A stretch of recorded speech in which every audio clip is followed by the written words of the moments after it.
কথায় আছে, নতুন বউকে ঘরে জায়গা দিতে গিয়ে যদি পুরনো গিন্নিদের ঘরছাড়া করার উপক্রম হয়, তখন সংসারে আগুন লাগাটাই স্বাভাবিক। ঠিক এই আগুনের আঁচই এখন টের পাওয়া যাচ্ছে দেশের রাজনীতির অন্যতম বৃহৎ জোটের অন্দরমহলে।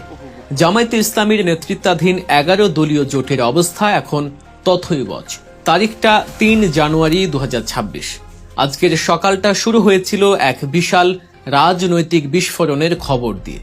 আপাত দৃষ্টিতে সব শান্ত মনে হলেও জোটের ভেতরে চলছিল এক ভয়াবহ গৃহদাহ। সেটি এখনো বিদ্যমান। এনসিপি, এলডিপি এবং এবি পার্টি, এই তিনটি দলকে শেষ মুহূর্তে কোলে তুলে নিতে গিয়ে জামায়াত এখন নিজেই শাঁখের করাতের উপর দাঁড়িয়ে। একদিকে বহুদিনের পরীক্ষিত মিত্র চরমোনাই পীর সাহেবের দল ইসলামী আন্দোলন, আর অন্যদিকে জেনজি বা তরুণ প্রজন্মের সেন্টিমেন্ট নিয়ে আসা নতুন দলগুলো। সিদ্ধান্ত হয়েছে নতুন আসা এই 3 মেহমান দলকে মোট 40টি আসন ছেড়ে দেওয়া হবে। শুনতে খুব সহজ মনে হচ্ছে, তাই না? কিন্তু গোলমালটা বেঁধেছে এই 40টি আসনের বলিটা কে দেবে তা নিয়ে। জামায়াত খুব সুন্দর করে একটা হিসাব কষেছিল। তারা ভেবেছিল ভাই ব্রাদার সবাই মিলে একটু একটু করে স্যাক্রিফাইস করলেই তো হয়। জামায়াত বলল, আমরা আমাদের ভাগ থেকে 16টি আসন ছেড়ে দিচ্ছি। ইসলামী আন্দোলনও 16টি ছাড়ুক, আর বাকি শরিকরা মিলে 8টি ছাড়লেই কেল্লা ফতে। কিন্তু রাজনীতির মাঠ তো আর অঙ্ক খাতা নয় যে চাইলেই রবার দিয়ে মুছে ঠিক করে ফেলা যাবে।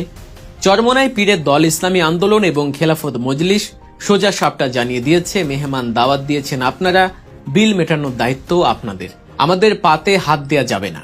আজকের এই ভিডিওতে আমরা উন্মোচন করতে যাচ্ছি জোট মহাজোটের এই অন্দরমহলের গোপন সব খবর। জানাবো এনসিপির দ্বিতীয় বৃহত্তম দল হওয়ার জেদ, চরমোনাইয়ের পাল্টা হুঙ্কার এবং জামায়াতের অঙ্ক না মেলা সেই জটিল সমীকরণের আদ্যপান্ত। 20 জানুয়ারি কি প্রার্থিতা প্রত্যাহার হবে, নাকি পুরো জোটটাই প্রত্যাহার হয়ে যাচ্ছে? চলুন একটু গভীরে যাওয়া যাক। সমস্যার একেবারে মূলে রয়েছে 40 বা 40 সংখ্যার এক জটিল হিসাব। আগে সমীকরণটা একটু বুঝিয়ে বলি। জামায়াতে ইসলামী সিদ্ধান্ত নিয়েছে এনসিপিকে 30টি, কর্নেল অলির এলডিপিকে 7টি এবং এবি পার্টিকে 3টি আসন ছেড়ে দিবে। সব মিলিয়ে 40টি আসন। এখন প্রশ্ন হলো, এই 40টি সিট তো আর আকাশ থেকে নাজিল হবে না, এগুলো কারো না কারো পকেট থেকেই দিতে হবে। জামায়াতের প্রস্তাব ছিল বেশ সাম্যবাদী। তারা চেয়েছিল সবাই মিলে ভাগ করে এই ক্ষতিটা পুষিয়ে নিতে।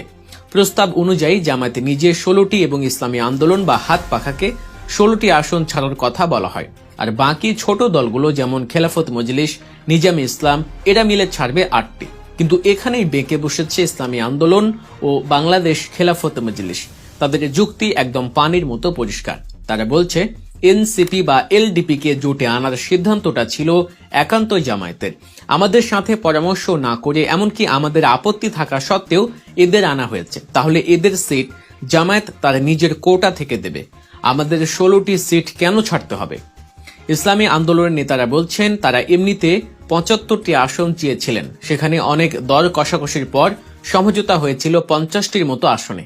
এখন সেখান থেকেও যদি 16টি এনসিপিকে দিয়ে দিতে হয়, তবে তাদের হাতে থাকে কি? মাত্র 34টি আসন।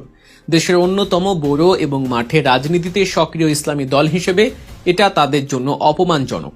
তারা মনে করছেন তাদের সাইজ করার জন্যই এই নতুন দলগুলোকে মাথায় তোলা হচ্ছে। জোটের ভেতরে এখন চলছে এক ভয়ঙ্কর ইগো ফাইট বা মর্যাদার লড়াই। লড়াইটা মূলত এনসিপি বনাম ইসলামী আন্দোলনের। বিএনপির সাথে আলোচনা ভেস্তে যাওয়ার পর এনসিপি জামায়াতের সাথে এসেছে এক কঠিন শর্তে। এনসিপির এক জ্যেষ্ঠ নেতা দম্ভের সাথে বলেছেন, তারা জামায়াতকে বলে দিয়েছেন জোটে তাদের দ্বিতীয় বৃহত্তম দল হিসেবে স্বীকার করতে হবে। এর মানে হলো ইসলামী আন্দোলনের চেয়ে এনসিপিকে অন্তত একটি আসন হলেও বেশি দিতে হবে। ভাবুন একবার, চরমোনাই পীরের দল এটা মানবে কেন? ইসলামী আন্দোলনের জ্যেষ্ঠ নায়েবে আমির সৈয়দ ফয়জুল করিম সাংবাদিকদের সামনেই এক বিস্ফোরক প্রশ্ন তুলেছেন। তিনি সরাসরি জানতে চেয়েছেন সারা দেশে এনসিপির ভোট কত, তাদের সাংগঠনিক শক্তি কি। ফয়জুল করিম সাহেবের যুক্তি হলো, ফেসবুকের জনপ্রিয়তা আর ব্যালট বাক্সের জনপ্রিয়তা এক জিনিস নয়। যে দলের ইউনিয়ন পর্যায়ে কমিটি নেই, যাদের প্রার্থীর সংকট, তারা কিভাবে চরমোনাইয়ের চেয়ে বেশি আসন দাবি করে? দর্শক, আপনারা দেখছেন গল্প নিউজ। রাজনীতির এমন সব ভেতরের খবর ও গভীর বিশ্লেষণ পেতে এখনই সাবস্ক্রাইব করুন গল্প নিউজ, সাথে বেল আইকনটি চাপতে ভুলবেন না। অন্যদিকে জামায়াতের নিজস্ব জরিপ বলছে ভিন্ন কথা। জামায়াত মনে করছে জুলাই গণ অভ্যুত্থানের সেন্টিমেন্টের কারণে এনসিপির জনসমর্থন প্রায় 6%। তরুণ ভোটার বা জেন জিকে টানতে হলে এনসিপিকে তাদের জোটে দরকার। তাই সাংগঠনিক দুর্বলতা থাকার পরও জামায়াত এনসিপিকে ওভার ভ্যালু বা বেশি গুরুত্ব দিচ্ছে। আর ঠিক এই জায়গাটিতেই চরমোনাই পীরের আত্মসম্মানে লাগছে। তারা মনে করছে ভুঁইফোর একটি দলকে তাদের মাথার উপর বসানো হচ্ছে। এনসিপিকে খুশি করতে গিয়ে জামায়াত তার পুরনো বন্ধুদেরও চটিয়েছে। মামুনুল হকের নেতৃত্বাধীন বাংলাদেশ খেলাফত মজলিস চেয়েছিল 22টি আসন। জামায়াত প্রথমে 13টি দিতে রাজি হয়েছিল, কিন্তু এখন এনসিপিকে জায়গা দিতে গিয়ে জামায়াত বলছে, ভাই আপনারা 13 থেকে আরো 2টি কমিয়ে 11তে আসুন। বাংলাদেশ খেলাফতের নেতারা বলছেন এটা অসম্ভব। এনসিপিকে 30টি আসন দেবেন, এলডিপিকে 60টি দেবেন, আর আমাদের মতো পুরনো মিত্রদের 11টি, এটা হতেই পারে না। নিজামী ইসলাম পার্টি, খেলাফত আন্দোলন সবারই এক কথা। তারা বলছে আমরা দুর্দিনে ছিলাম, সময়ে এসে ক্রিমের ভাগ খেয়ে যাবে, এটা মেনে নেওয়া যায় না। জামায়াতের হিসাব অনুযায়ী 248 আসনে সমঝোতা হয়েছে, কিন্তু বাকি 52 আসনে এখনো মারামারি চলছে। আর এই 52 আসনের মধ্যে জামায়াত জরিপ করে প্রার্থী দিতে চায়, কিন্তু শরিকরা সেই জরিপ মানতে নারাজ। কারণ তারা জানে জরিপ করলে এনসিপি বা জামায়াতই এগিয়ে থাকবে, ছোট দলগুলো বাদ পড়বে। তথ্য বলছে এনসিপি জোটে আসায় পুরনো মিত্রদের অবজ্ঞা করা হচ্ছে, যা জোট ভাঙার কারণ হতে পারে। 20 জানুয়ারির আগে যদি এই ক্ষোভ প্রশমন না হয়, তবে আমরা দেখব অনেক দল জোট ছেড়েই চলে যাচ্ছে। কাগজে কলমে জোট হলেও মাঠের চিত্রটা ভয়াবহ। একে বলে ফ্রেন্ডলি ফায়ার বা নিজেদের মধ্যে গুলি বিনিময়। জামায়াতে নমিনেশন দিয়েছে 276 আসনে, ইসলামী আন্দোলন জমা দিয়েছে 268 আসনে, অর্থাৎ প্রায় প্রতিটি আসনেই জোটের 2 প্রধান শরিক মুখোমুখি।